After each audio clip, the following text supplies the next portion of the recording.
Buenos dias. So our coworker was out here this weekend, riding around on her paddleboard with her daughter and her husband and her phone.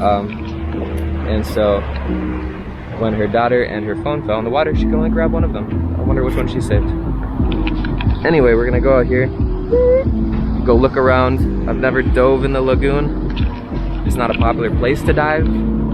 It's extremely silty and kind of mucky and murky once you get down more than 10 feet. So we'll see how it goes. Hopefully we'll find some stuff. Hopefully we find her phone. Wish us luck.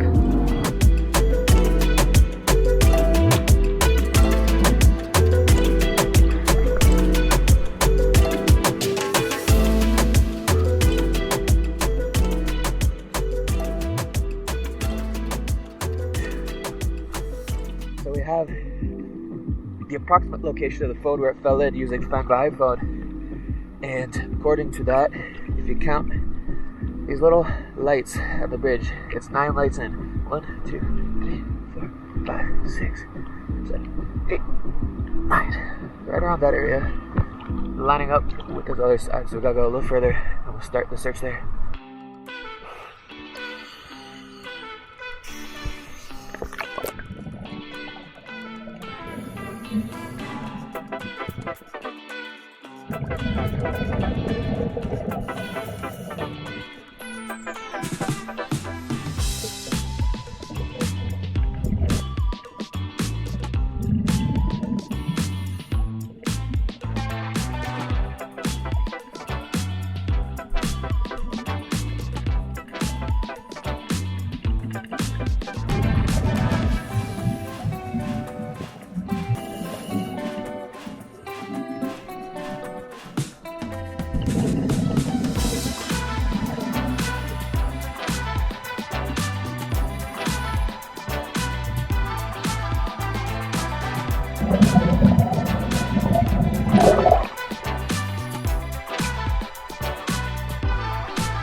It's a lot shallower than I thought. Yeah. I think we need to go this way even a little bit more. Well, let's do this. Let's take... I think the high tide helps with the visibility. Big time. Let's go east for a while, and then head back west. Okay. Yeah, pattern, long rectile. I'll just stand you right the whole time. Okay. The manatees are cool, but they make it harder to see. Holy shit. Yeah, they did. They just kick up a sandstorm. Yeah, and I think they just came to see what the hell we're doing. Yeah. Curious creatures. Alright.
Well, we didn't find anything, Ryan, but we completed Fell the off the primary objective, right? That's true. Yeah, we survived. Survived. We'll come back. Come back another time.